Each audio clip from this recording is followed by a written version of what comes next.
That's our mission here, to study the manufacture of monsters who will destroy mankind.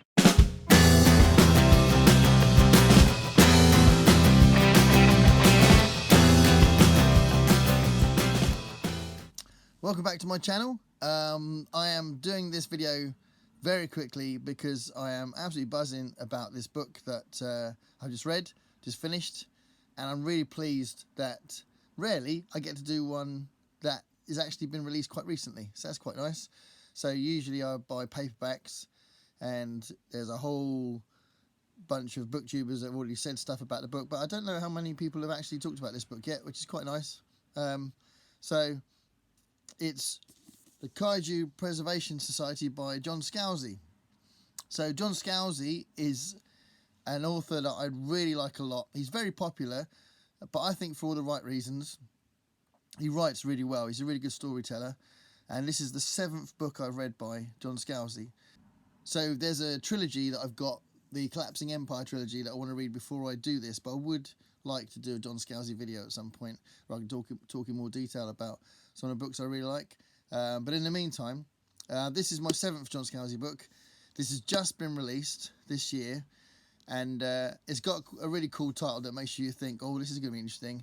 And it's got lots of Scalzi-isms, so I'll talk about them in a little bit more detail in a second. Yeah, if you're intrigued by the title and you know the kind of tone that he writes, you might be tempted, and you should be, because it's really good.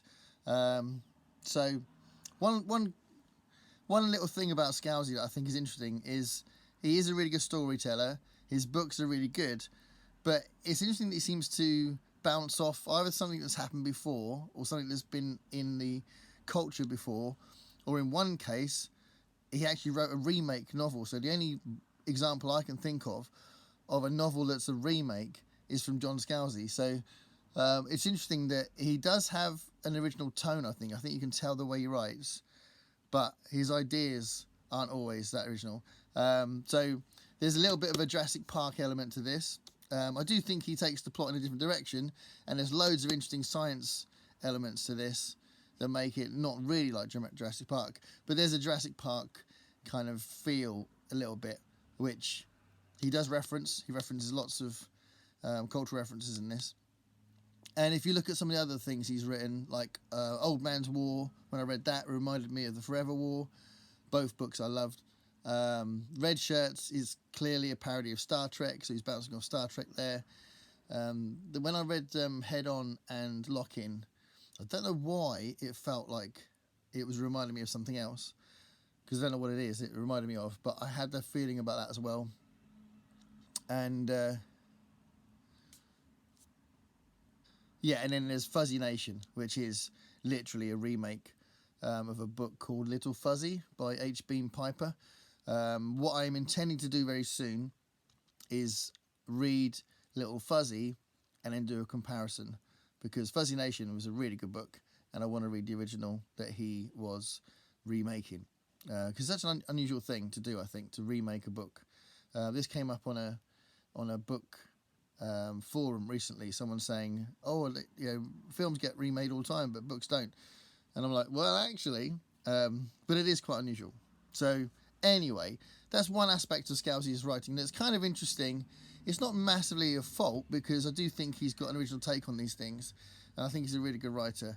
But yeah, there is a little bit of a Jurassic Park element to this, but he is very self-aware, and there's lots of different cultural references through the whole thing. I mean, that one of those aspects in the book, the cultural references, the humour, is a really big part of this, and it's a lot of fun. And the way that he does make these references is always on point. It's always funny or slightly humorous. It's always self-aware. There's some reference that you know, he was clearly imagining that we might be drawing some comparison, and it's very well done. So, the Kaiju Preservation Society. I'll just give you a little bit of the plot. So this is actually set just after the pandemic starts. This is the first thing I've read where the plot is actually set now during the COVID pandemic. It's a very small part of the plot, but it does act as a bouncing point for what motivates the main character at the beginning. So the main character is Jamie Gray, and he gets laid off right at the beginning, and he's looking for another job, and he gets offered this job, which is working for a company that deals in animal conservation. So he's like, yeah, that sounds really interesting. And then they tell him that they're very large animals.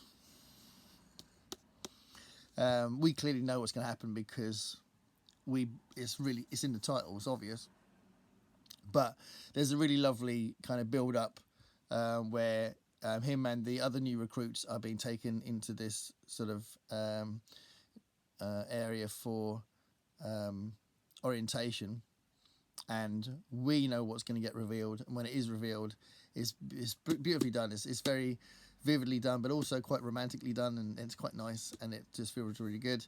So you've got that really lovely sense of wonder in those kind of bits, and anyway, he realizes that this company deals with kaiju.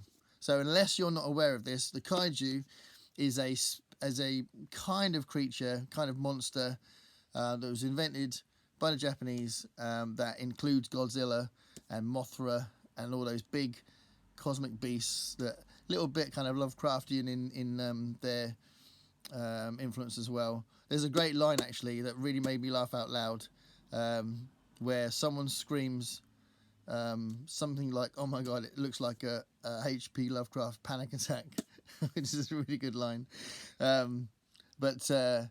Yeah, and he basically, in the first half of the book, he's basically getting shown the ropes and what the company does and what him and his new friends, the new recruits, are going to be doing in the company. And then the plot develops from there, and there's a villain that kind of gets established through the plot of the book, and this villain is described really well. It's quite vividly done, so you're really irritated by him, and you do kind of hate him. And there's a really fantastic scene when he gets put in his place. It's one of my favourite things I've read recently, where this knob gets put in his place. It's really cool. Not by the main character, by somebody else. So no spoilers, but that's a really cool bit. And that villain becomes a kind of recurring point in the book, and the risk factor is huge. There's a real sense of dread and peril in this, which is really cool, and the scale is quite epic, and the science behind what he's saying. You know, again, I'm not going to spoil what the situation is and what the company do, but it's kind of interesting the way that Scalzi creates two worlds that are linked, and the kaiju world is very detailed in the way that Scalzi designs the role of the ecosystem and the kaiju's role in the ecosystem, and how it all works together, and how the parasites work, and how the sort of nuclear energy works on this other world. So all that stuff's really, really good, but it's so readable. It's a lot of fun. I couldn't wait. I mean, I read this in about 36 hours, and I just absolutely loved it. So yeah, massive recommendation. Kaiju Preservation Society, John Scalzi. It's his new book, and I think you'll enjoy it. Yeah. There we go. Thanks a lot. Bye.